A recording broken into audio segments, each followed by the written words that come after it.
Okay. Hello there. Welcome to a new video. Thank you everybody for the support on the last video. We shot some dirt bikes. Check it out. Today's video, I wanted to basically make a video on all of my gear going into 2020, kind of what's in my camera bag, what I take on shoots, and just some of my main essentials as we continue on into the new year of 2020. Also, make sure to keep in mind that although gear is exciting and it's fun, don't get caught up too much in thinking you need the newest and latest. There's plenty of cameras out there that are 5, 6, 7 years old that do the job just as well. So yeah, just keep that in mind. So most of you guys know I use the Canon 1DX Mark II. They did just announce the Mark III, but Mark II is still a beast of a camera. Could not ask for much more. If you see my previous videos, my 1DX Mark II review, there are some cons, there are some pros, so make sure to check that out. Overall, it's an amazing camera. The lens that I'm actually using on it right now is a Canon 16-35 2.8. Here's I don't know if you can see that. So 16-35 2.8. It is a great little lens. It's perfect for vlogging, it's perfect for landscapes, star photography, weddings, and portraits. It really does cover the board with what it can do. So it's definitely one of my favorite lenses, and it's typically what I shoot most of my videos on just because it has the ability to zoom in or go wide. I'm also using a little external screen by Fieldworld Master. It's a cheap screen that I got off of, I think, Amazon. It's great for being able to kind of see the camera when I'm filming these little, studio YouTube videos. Here's a little ring light. Again, bought it for like 30, 40 bucks. And then I'm also using the Rode VideoMic Pro for my audio. Typically, I use a handheld kind of like podcast mic for my audio, so I'm switching it up. I pretty much made my setup here at my desk. As you can see, it's kind of a whole new scenery. But I wanted to make my setup super easy so that I can film these videos much quicker and just basically cut the setup process in half. So that's kind of what I have behind the camera. Now, some more things that I have in my bag. One of my other favorite lenses is the Sigma 50mm 1.4. This guy right here. Freaking beast of a little lens. It's a 1.4, so the bokeh shallow depth of field is amazing. It's a really nice piece of glass inside. Yeah, Sigma makes really great lenses. I know there's sometimes a debate on the 50mm Sigma versus Canon's 50mm, but I've used both, I've shot on both, I've done everything with both of the lenses, and they really just line up perfectly.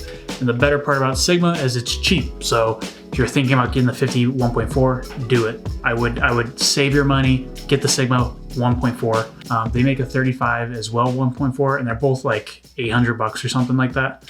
So definitely do it. It's an amazing lens. Next, we have a beast of a lens. This is the 100 to 400, 4.5 to 5.6. So when you extend it all the way, that's 5.6. And then when you have it right here, it's about 4.0 or 4.5. Nice piece of lens inside there, really big piece of glass.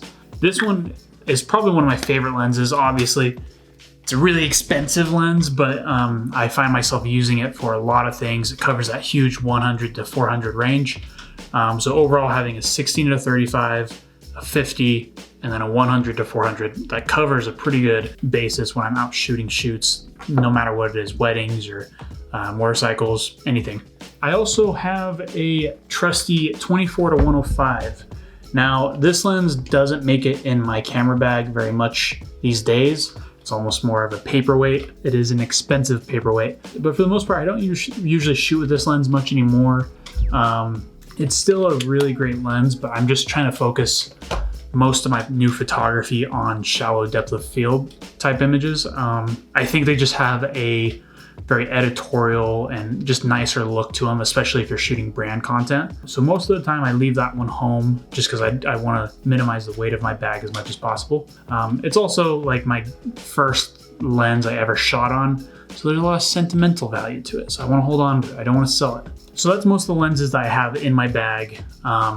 on all of my shoots. Let me know what you guys think, if you guys have those lenses or if you've shot on them. I would love to know your thoughts. Now, a few more things that I like to keep in my bag are spare batteries. The 1DX battery is like $100 per battery, so they get pricey. Usually I just carry 2 with me, and that kind of covers, and that usually covers pretty much a pretty solid span of time, and then I'll bring my charger if I really need to. Memory cards that I shoot on are the 256 gigabyte Extreme Pro by SanDisk. This guy right here. It's a freaking beast on its own. I also shoot on the 64 gigabyte CFast card, which is in the camera right now. That thing is speed to the max. You can shoot crazy write speeds on that. So both cards, really nice, tons of memory. Can't go wrong with them. I also like to throw in a pen or so in my bag just in case if I need to write anything down. Now, one super useful tip that I really recommend for everybody to do is just throw a quarter or a coin in your backpack. You never know when you're gonna need to tighten things up, and quarters seem to do the job really well. So definitely bring a quarter or a pair of keys. They come in handy, I promise. Now, a few more things I like to throw in my bag when I'm out shooting are GoPros. This is the Hero 7. GoPros nowadays are so dang good. The quality that they can produce, they got hyper smooth, which is just insane in camera stabilization. So overall, having a GoPro in your bag for me is just essential. It's just, you never know what kind of shots you might want to get, you know, if you're near water or if you want POV shots. I've done a lot of stuff recently with POV shots of me shooting. They're great for social media, behind the scenes type stuff. So definitely add a GoPro if you have one. They're great little pieces to have in your bag just in case. Now, when it comes to audio, like I said, I use the Rode VideoMic Pro. That thing's great for vlogging. It's great for just documenting things. I also have the Zoom H6.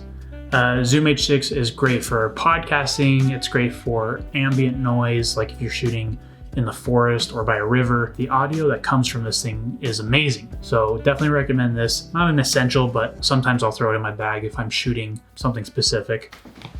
Oh yeah, this is the actual camera bag that I'm using. So the camera bag that I use is the Lowepro ProTactic 450 AW. It's a great bag. It's medium size. It's not small. It's pretty big actually. It's a pretty big bag. But overall it carries so many things inside of here. I've never had it rip. I've never had it tear. Zippers are doing great. I've had it for about 3 years now, 4 years, and it's doing an amazing job. It also has all these little pieces on the outside that you can attach like carabiners or tripods, anything like that. Can't go wrong with it.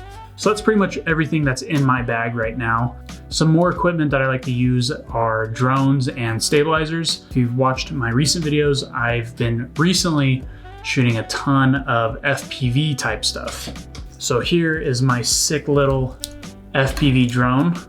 Has a 3D printed GoPro mount on top. Super slick little setup.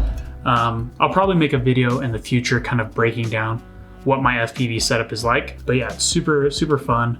I do plan on getting a DJI drone, hopefully in the near future as well, which I'll probably get a Mavic Pro 2. But as for now, this is kind of what I've been practicing. I feel like drones have different pros and cons, right? The DJI drones, they're kind of like the minivans. They're kind of like the minivans of drones, and FPVs are like the Ferrari.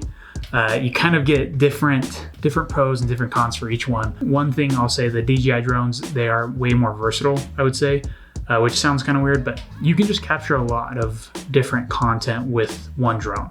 Whereas an FPV, they are solely for fast flying, follow cam. They're kind of a little bit more specific, I would say.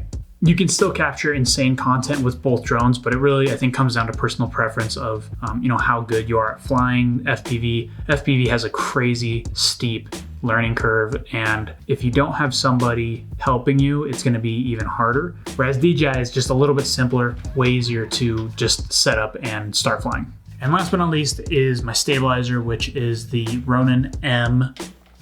This guy has been super dependable. I was a little worried because I was trying to decide between a glide cam and a Ronin M. And after ordering a glide cam and practicing and playing with it for a bit, I decided I wanted to go with a electric stabilizer. I just felt like the learning curve was way shorter and you're achieving a pretty similar shot. I know some people love glide cams, and I have so much respect for people that use glide cam, especially with 1DX, because it's such a heavy setup. But yeah, overall, I love my Ronin M. I've tried the Ronin S with the 1DX and I don't like it as much. I don't feel like you have as much stabilization and like ability to really lock in a shot. You're only using a pole, so it's a little bit more awkward. But I'm using a really heavy camera, so if you're using something lighter, it's probably way better choice to use the Ronin S. So yeah, that's kind of what's in my camera bag for 2020. I'm not in a rush to buy any other lenses. Like I said, I am more than fit. I have everything I need to create content, create videos for you guys. But that is everything from me today, so I will sign off. Make sure to subscribe. Let me know what you guys think, and I will see you on the next video.